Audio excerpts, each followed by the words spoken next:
Good afternoon. Hi, I'm Gregory Fisher. I'm your host for today, and it's my pleasure to welcome you to the Sunday celebration at the Center for Spiritual Living Nashville. I would also like to welcome those who are watching online and invite you to join us here in the sanctuary someday soon. We are excited today because our speaker is our interim minister, Reverend CATH DEPALMA. And the title of her talk, yeah, you can whistle and applaud. I like that. The title of her talk today is Sizzling with Zeal and Enthusiasm. We are also pleased beyond comprehension to welcome our special musical guest, Riders in the Sky. Now, wonderful, thank you for that. Listen, I'm going to tell you something. Most of us that perform here from time to time are famous mostly in our own imagination. And that's okay. I would encourage that. But these guys are famous for real, right? They are. They're famous for real. And they're just delightful. And Ranger Doug has been a member here as long as I've been a member here, which is over 30 years, right? Right. So absolutely. So uncharacteristically, I'm going to read their bio. Two-time Grammy Award winners, Riders in the Sky, have spent the past 47 years preserving the classic music of the American West, while continuing to add to the tradition by creating award-winning original music in that style. 42-year members of the Grand Ole Opry, they have released over 40 albums, played almost 8,000 appearances, had television series on CBS and the Nashville Network, and had a long-running radio show on public radio. They are members of the Western Music Hall of Fame, and as they would say, it's the cowboy way. So we're going to be happy to hear them in just a few moments. I can't tell you how excited I am. So who are we at CSLN? We are an inclusive, open spiritual community for anyone seeking, a deeper connection with God. These glasses, wow. If you've never been to the Center for Spiritual Living before, we believe there is one God, many paths to that God, and we are here to love, honor, and support you, whatever your divine path is. This Center for Spiritual Living is a safe haven for people of all beliefs and lifestyles. Wherever you may find yourself on your journey of faith, you are welcome here. So, welcome to the center, and let's begin our celebration.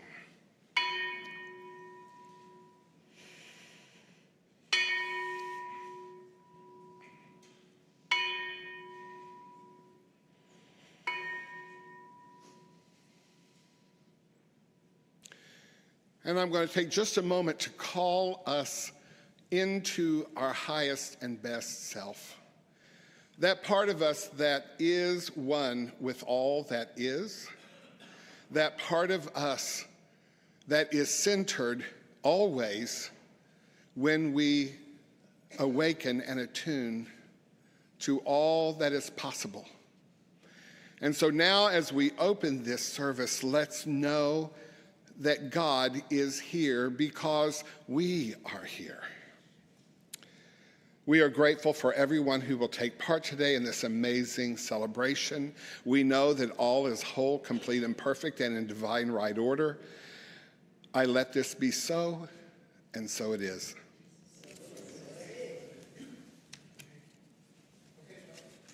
All right. 3, 4. Saddle on! Saddle on! Saddle on!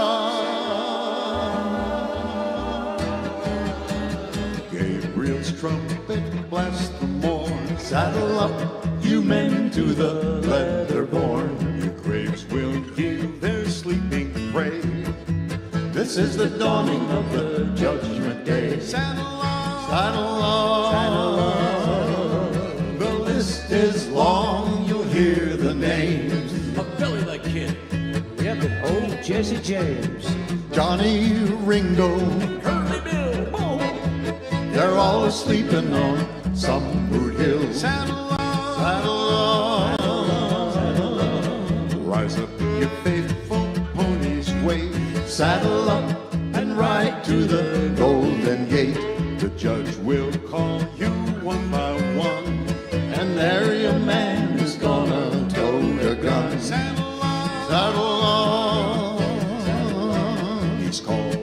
those he knows should ride, just as they lived and just as they died. But some are doomed by the judge's word to the ghostly riders and the devil's herd. Saddle on, the list is long and you all know. Wild Bill Hickok, Geronimo, Sitting Bull, and old Sam Bass. who now through judgment's portals pass. Saddle on, saddle on, saddle on.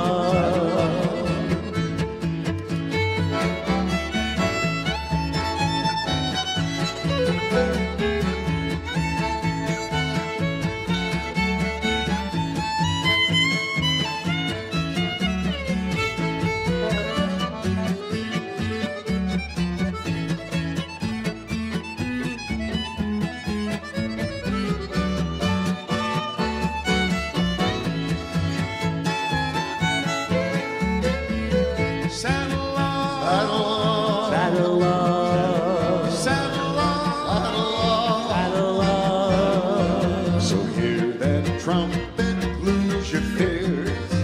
Although you slept for 100 years, you never really ever die. So saddle, saddle, saddle, saddle, saddle on and ride. Saddle up.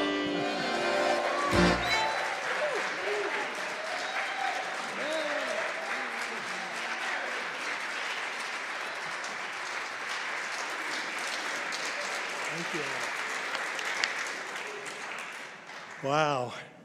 Saddle up and ride. That's right. Let's go. Good morning. Good afternoon. Welcome, welcome, welcome. It is so good to look out and see all these beautiful people today. Thank you. The energy is just, I love it.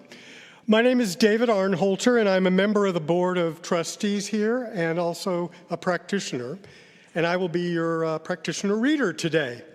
Our reading is from A New Earth by Eckhart Tolle, Chapter 7, Finding Who You Are, pages 190 and 191. Okay, in case you want to look it up. So here we go. So try this for a couple of weeks and see how it changes your reality. Whatever you think people are withholding from you, praise, appreciation, assistance, loving care, and so on, give it to them. You don't have it? Just act as though you have it, and it will come. Then, soon after you start giving, you will start receiving. You cannot receive what you don't give. Outflow determines inflow. Let me repeat that. You cannot receive what you don't give. Outflow determines inflow. Whatever you think the world is withholding from you, you already have. But unless you allow it to flow out from you, you won't even know that you have it. This includes abundance. The law that outflow determines inflow is expressed by Jesus in this powerful image from Luke 6:38. For if you give, you will get. Your gift will return to you in full and overflowing measure, pressed down, shaken together to make room for more and running over. Whatever measure you use to give, large or small, will be used to measure what is given back to you. And so it is. Okay. So, as we connect with Spirit, let's all just take a deep breath. Hold a moment, and then release it. And as you release your breath, release anything which is not serving you today. Release all upsets, all negative thoughts, all dramas, old and new. So one more time, let's take a deep breath in, hold it, and then release. Good job. Now I'm going to say this prayer in the first person, but please make it personal for you. And I just know that there is only one light, one love, one Spirit. And I am one with Spirit. I am one with light. I am one with love. I know this fully and completely. The healing power of love is flowing in and through me, healing every decision, healing every thought, healing every action, healing everything which isn't love. And I also know that same healing power of love. That healing power of love is flowing in and through our wonderful community. CSL Nashville is a shining beacon of light and love. It is abundant. It is growing. It is thriving. I am abundant. I am growing. I am thriving. And I send loving, powerful energy to and give thanks for every expression of love present in our audience today and watching this broadcast from home. Oh, I give thanks for Reverend CATH, the Board of Trustees, our volunteers, this community, our Science of Mind teaching, and for everyone making this service possible today. Thank you, thank you, thank you. But most of all, I give thanks for love. And accepting Spirit and love as my life experience, I release my word into the universal law of mind, which always says yes, knowing it's already made this or something so much even better so. And together we say, and so it is. Have a fantastic afternoon.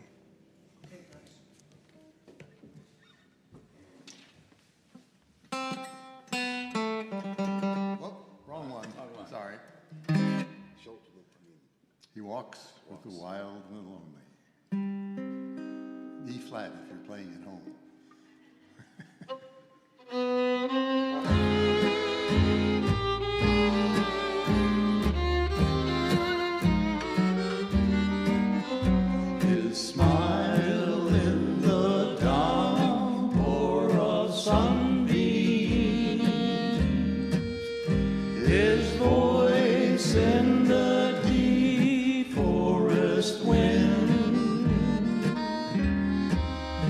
His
footsteps light in the virgin snow. He walks with the wild and the lonely. He walks with the wild and the lonely.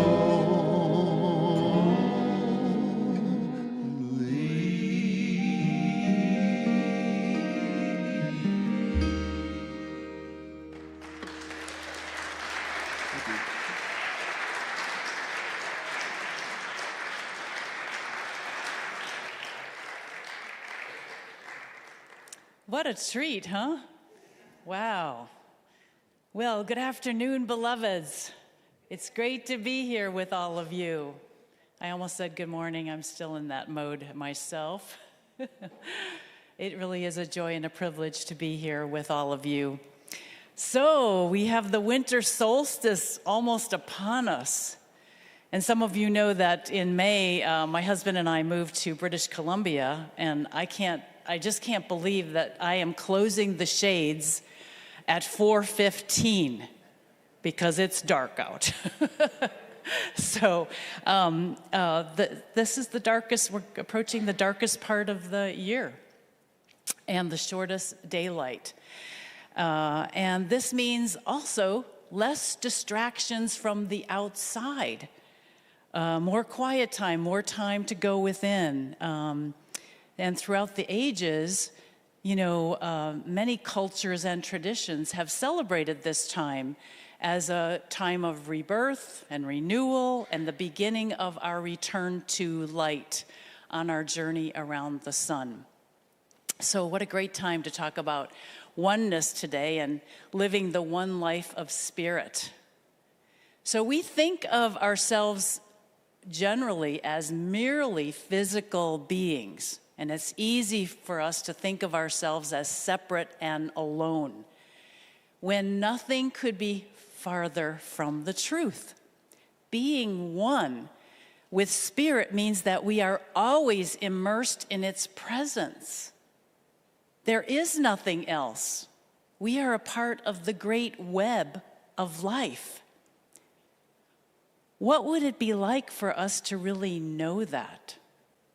And to really know that we are living in each moment from a place of such strong connection to life. Wow. How would we see the world, which often looks, you know, kind of out of control and crazy, if we knew that the world, if we remembered that the world is the outpicturing of spirit in form?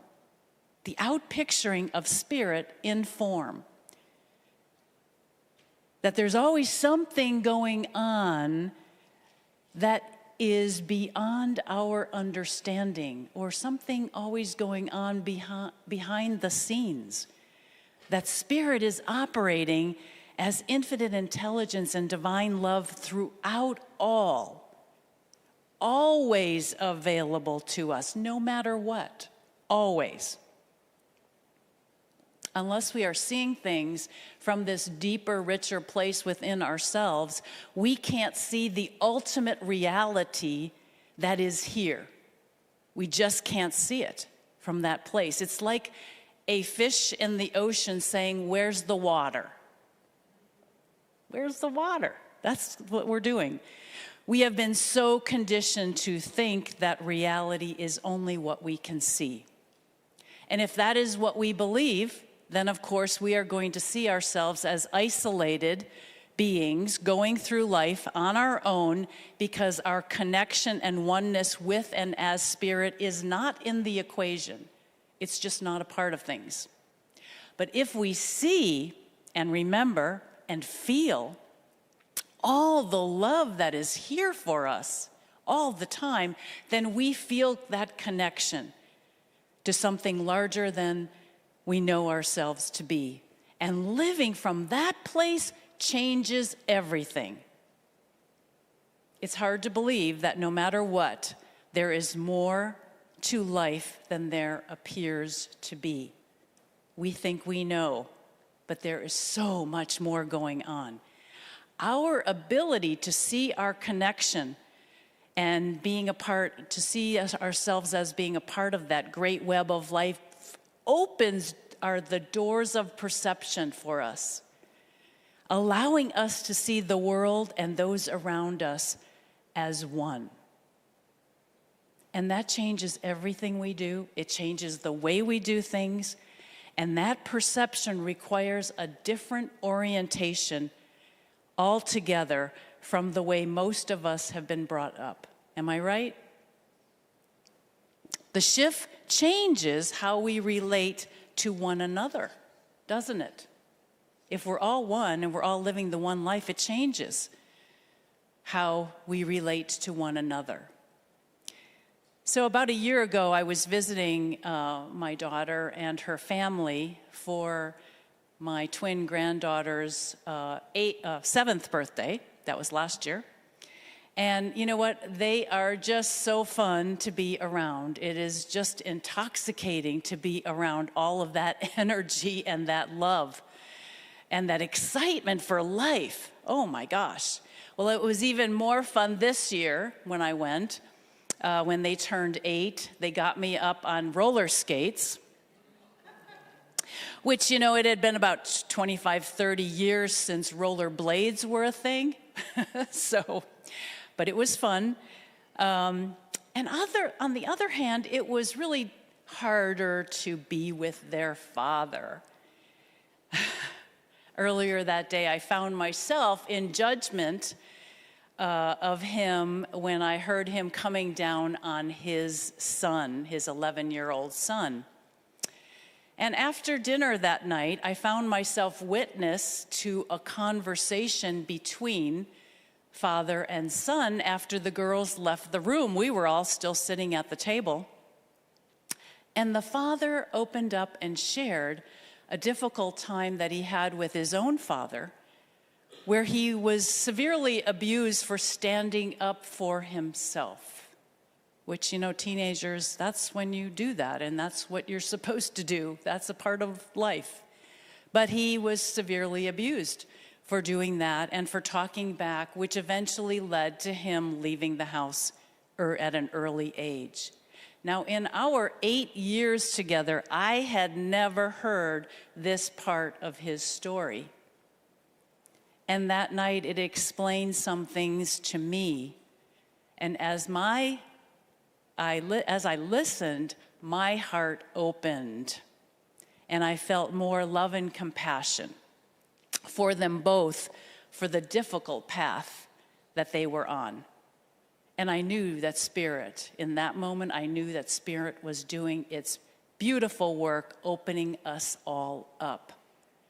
You know, showing our vulnerability requires courage, and it's a huge step on our way to healing. His confession revealed that part of himself that is healthy, that wants more. And just because he had trauma does not mean that that affects who he really is. He is always was, and always will be a divine being, pure at his core, whether he's aware of it or not.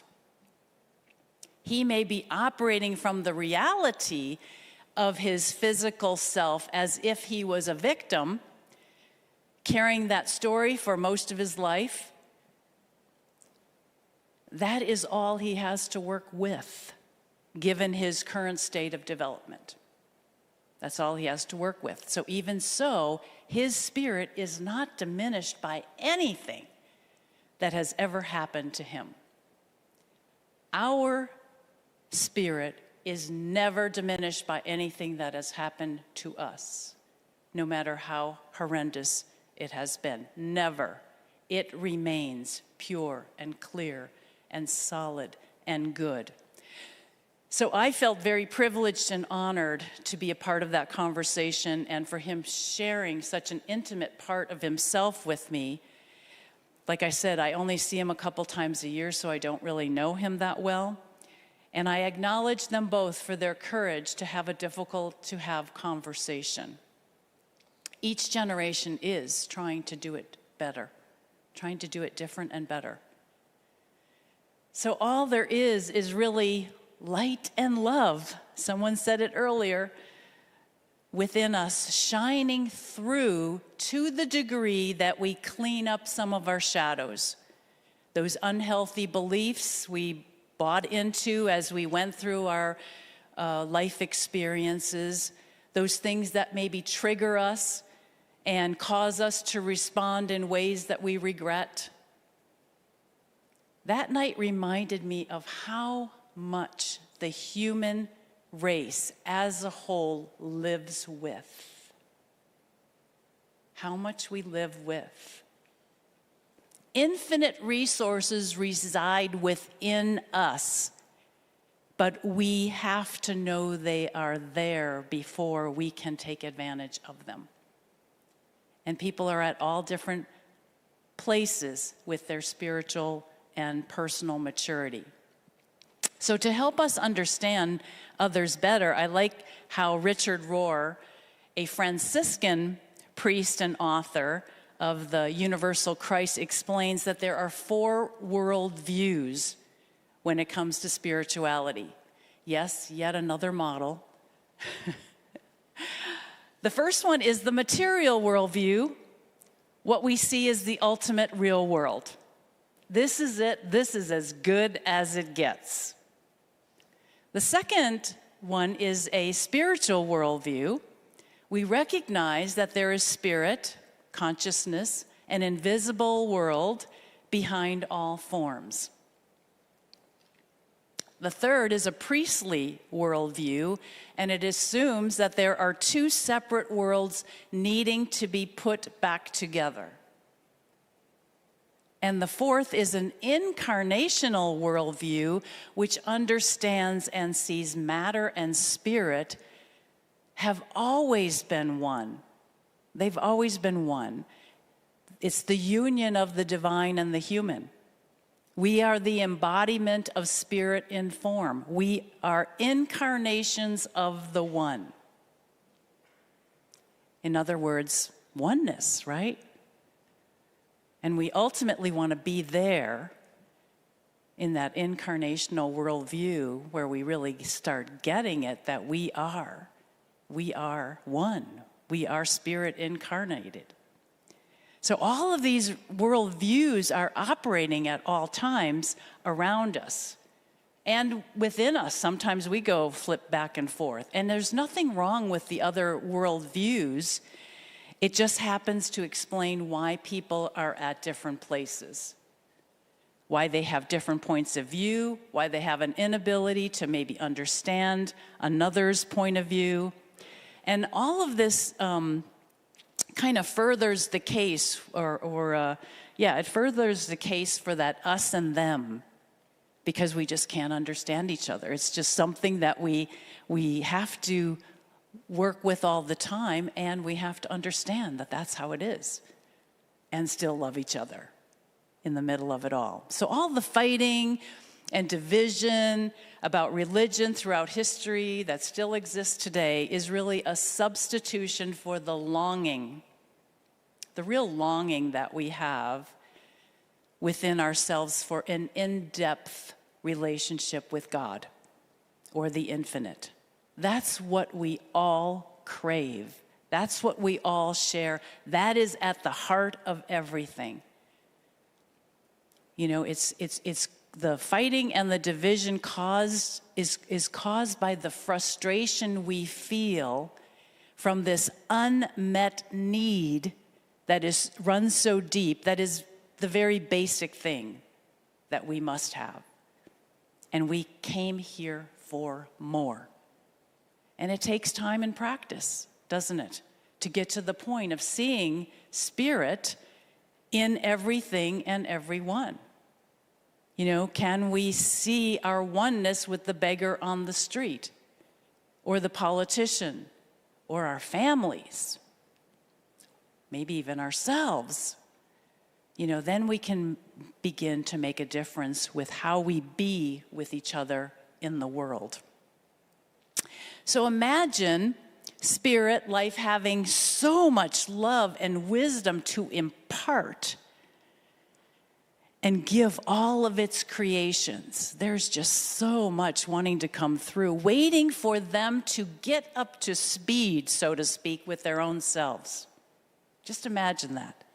The gift has already been given, but we have not been able to receive it up until this point. Spirit waits for the perfect opening, the right and perfect situation, conditions, the perfect moment of readiness. A being that was anticipated, predicted, but hasn't shown up yet. A consciousness that could take this gift on and really do something with it. So with that in mind, I would like to read a poem by Ernest Holmes. And I'd like you to just relax in your chairs, and you can close your eyes and take this in to the best of your ability in a meaningful way for you.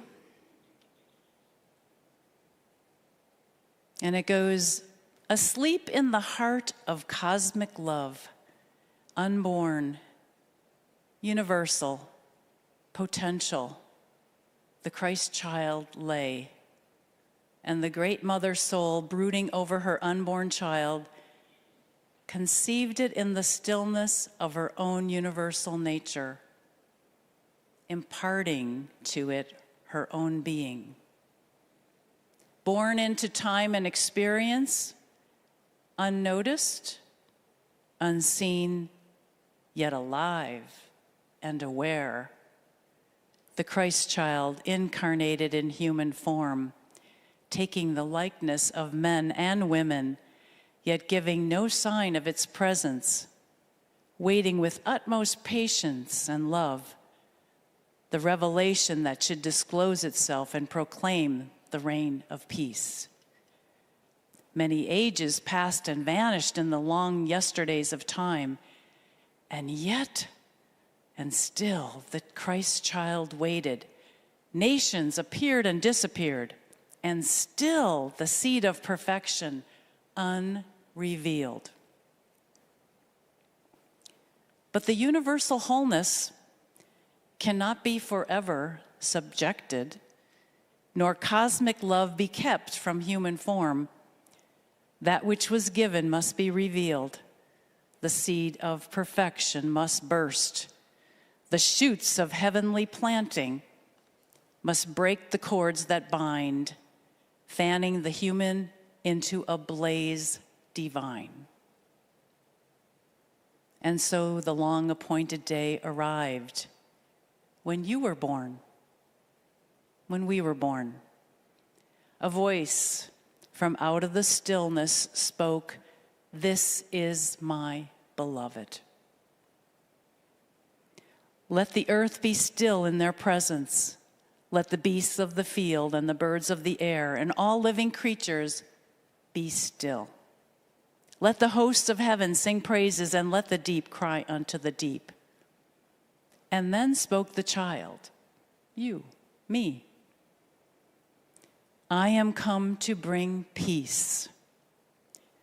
I am the child of joy, and to all who will I give life.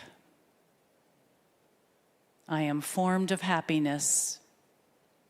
I am come from the eternal stillness. Quietness and confidence are mine. In the heart of the Father I have lived forever. O nations and all people, look unto me and be saved.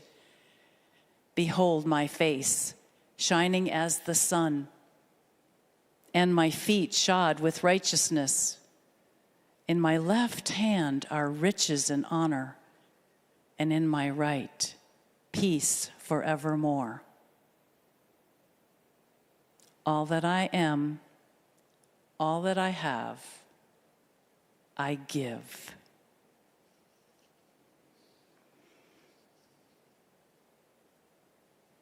And that is who we are, the beloved ones. We yearn to know ourselves for who we really are. If we see the holidays as a very special time, instead of meaningless or just going through the motions or trying to get through them, we can use them as a time to contemplate, meditate, listen, go deeper within the vastness of ourselves. This is a prime opportunity while everyone is focused, on taking time off, being with family, giving gifts, to slow down and focus on ourselves. So I invite you this season to take some time for yourself. Have the courage to go in and look at yourself and see the magnificence that you are. How will your upcoming year be different if you do? New story or same old story?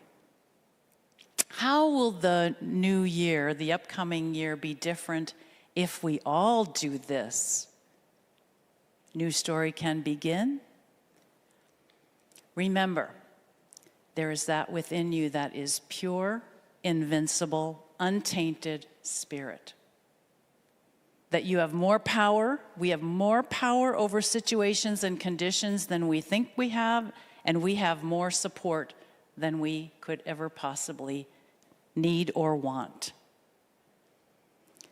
It has been over 100 years since the Science of Mind textbook came out, was first published by Dr. Ernest Holmes.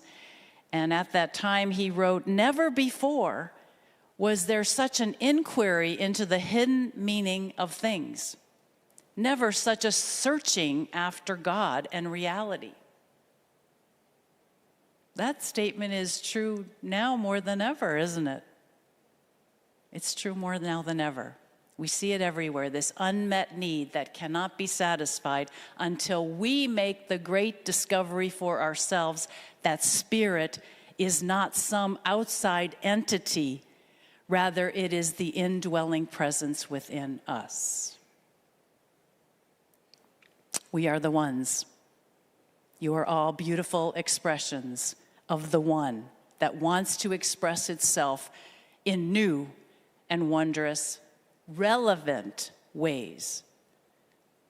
The world needs us. And I'm going to leave you with a quote. This is what Charles Fillmore, founder of Unity, one of my husband's favorites, said at age, and I like it too, said at age 93, "I fairly sizzle with zeal and enthusiasm and spring forth with a mighty faith to do the things that ought to be done by me." I fairly sizzle with zeal and enthusiasm and spring forth with a mighty faith to do the things that ought to be done by me. There is only one, and we are one. Namaste. Thank you.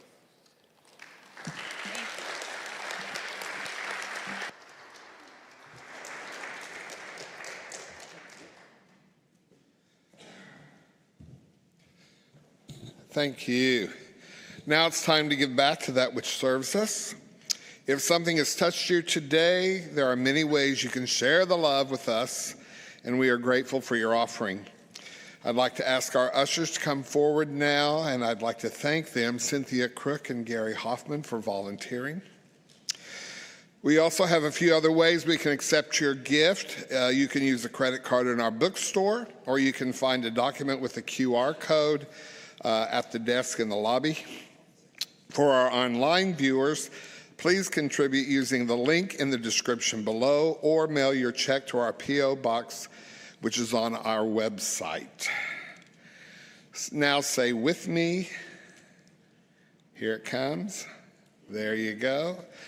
Divine love as me blesses and multiplies all that I have, all that I give, and all that I receive, and so it is. Thank you for your loving gifts, and now Again, Riders in the Sky.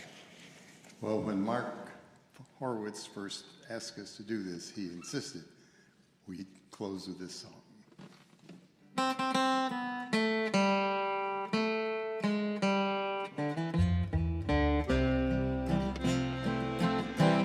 I once was a Baptist, and on each Sunday morn I would be in church praying, as sure as you're born. We'd sing there like angels in that good harmony, but sin and salvation are no longer for me. And now I'm a Buddhist, I chant my mantra each day, but I miss that hymn singing in the good gospel way, that good gospel way. So sing to old Buddha, Buddha, and the wonders of Zen. We'll meet in Nirvana, yes, we'll be there then.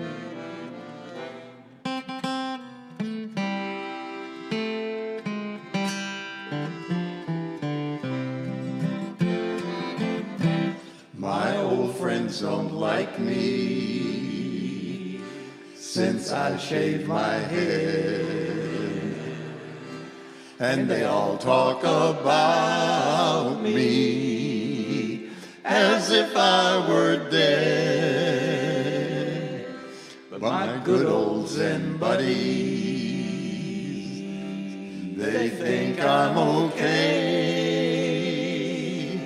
but I can't get them singing more than one note a day. As we sit there cross-legged, eating brown rice and tea, we chant out our mantra in four-square harmony, four-square harmony. we don't sing of salvation, Salvation, or a heavenly home. It's Zen gospel singing, just home, sweet home.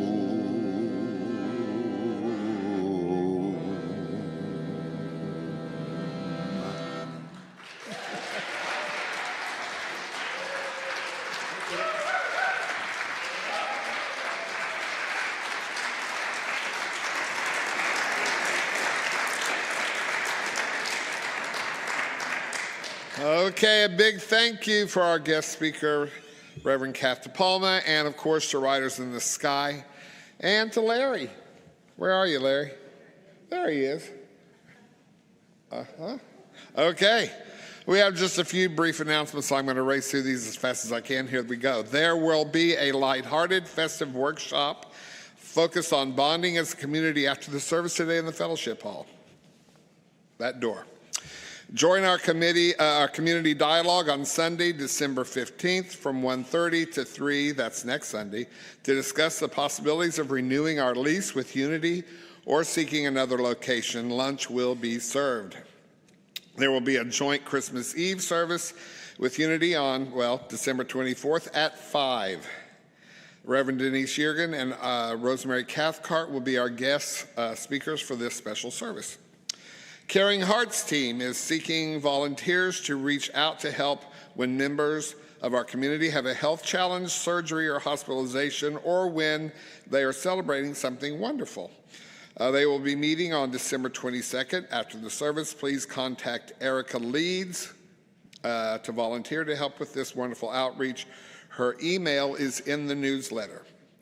If you would like any details regarding these announcements or the ones that were on the screen before the service, you can find them in our newsletter or on our website. Before we close our service, we'd like to welcome our visitors. Thank you for being here, and we invite you to come to the Fellowship Hall through these doors to meet our community and to have some light refreshments after the service. Thank you, Nancy Telford, today for being the hospitality volunteer. If you're watching online, please subscribe and give us a thumbs up. I'd like to ask our practitioners and speaker to come up front. If there's something that is heavy on your heart, or if there's something that is your heart's desire, please don't leave today without allowing us the honor of assisting you. If you have a health issue or something else troubling you, or if you want to attract a new career, more abundance, harmony with your loved ones, please ask one of these professionals at the front to pray for you as soon as the service is over. Or fill out a prayer request form and put it in the secure box on the table in the hallway outside the meditation room.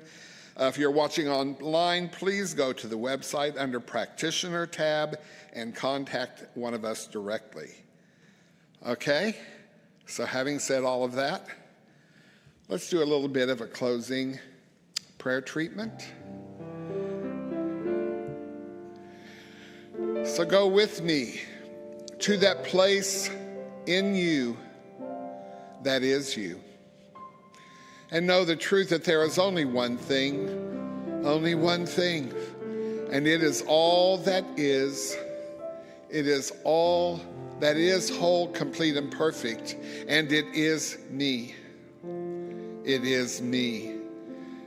Not just me, but something greater than me, and also everyone here, everyone who exists, has ever existed. And so I know today that all is whole, complete, and perfect. I know that anything in my life that looks different than this is a misunderstanding, and I release it, I let it go. Innocent misunderstanding. And I come back to this truth, whole, complete, and perfect, all is well, and I dwell in this amazing peace. I am grateful for today for this. I'm grateful for this teaching. I'm grateful for this place. I'm grateful for these ones who show me and allow me to see the divine in my life. I release this treatment to the law of cause and effect. That which I've put into cause will have its effect in my life. I let this be so. And so it is. Stand with us now and let's all sing our closing song. All right.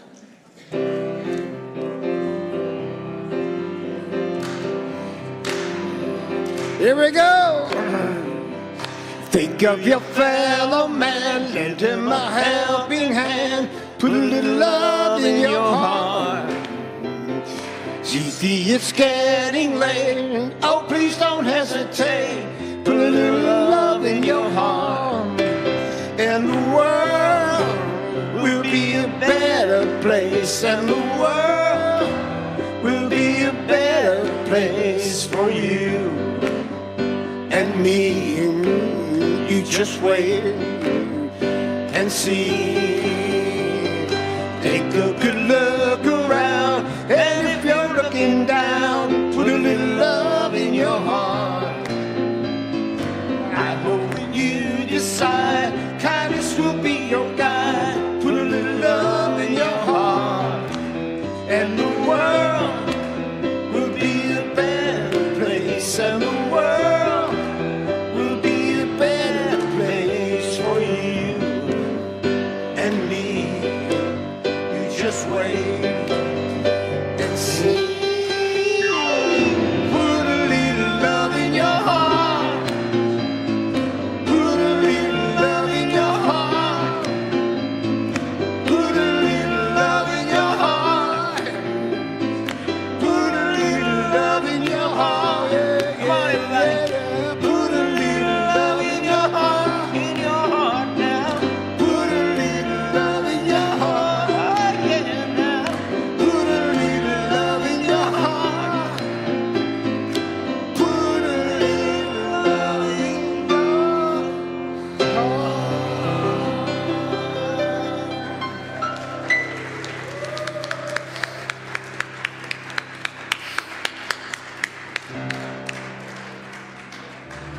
This program is a service of the Center for Spiritual Living Nashville. May your life be filled with joy and prosperity in every way. Learn more about our programs or contact one of our practitioners at our website, cslnashville.org. You may also want to follow us on Facebook at CSLNASH. You can make a big difference with your financial gift at lovecsln.com. Please share the link to this program with a friend and join us again next Sunday. Have a wonderful week.